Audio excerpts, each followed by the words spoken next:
Hi everyone, welcome back to our channel. I'm Marshall and today I'm going to guide you through how to make your showreel better as an actor. Alright, so before you start watching this video, please like and subscribe to our channel. There's going to be a lot more content just like this. So as a producer for Noah since 2019, we've seen hundreds and hundreds of showreels and self-tapes from all different types of actors. And you know, when you see so many different types, you kind of get a grasp of what really stands out as opposed to something that's just very forgettable. Okay, so the very first point, and this is a very simple one, is the showreel focused on you? Because with every showreel, there's at least two actors, and one of the actors is usually the main person that this is focused on. If the showreel doesn't even start on you, and you're just kind of like a side character, then obviously it's not really going to focus on your best acting abilities because it's not designed for you. Make sure that you are the main focus of the showreel. Alright, so the second point is to make sure you have a beat change within your showreels.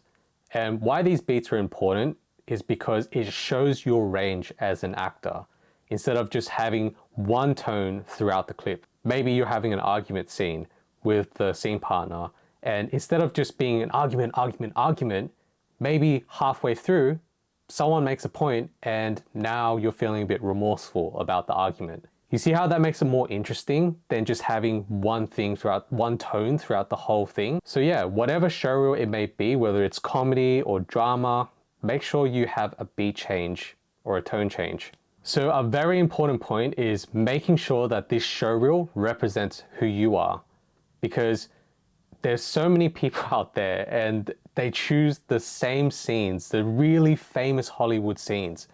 But you know what?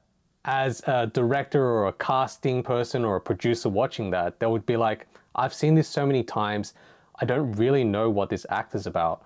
So it's always better just to find, you know, an indie film or an unknown film and find a scene that really resonates with you.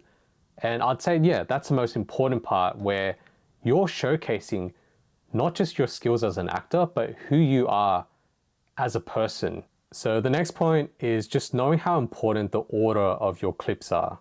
And when I say this, I mean putting your best work first. Maybe casting directors or producers don't really have the time to watch a 3 or even a 2.5 minute clip. They might just skim through the first parts and that's it. And if you put your weakest clips, then maybe that's the perception they'll have of you. So yeah, always make sure you put your best foot forward. Okay, so the last point I'd like to make is just having range within your showreel. And why I say this, especially for actors starting out, is because you don't know what sort of auditions you're going to be getting. Like, you might like to think you specialize in drama, but maybe a comedic audition comes through, and if you don't have a comedy reel or a comedy clip, then it's going to be very hard for these casting directors to see what you're capable of. Like, I remember when I was making my new showreel, I have a lot of drama clips, but at the same time, I have to remind myself, you know, add a bit of comedy or even some action, something that can just showcase your full range and abilities. All right, so those are just some tips on how to make a better showreel. So yeah, just leave a comment below if you like this video, and we'll be back with more content. See you next time.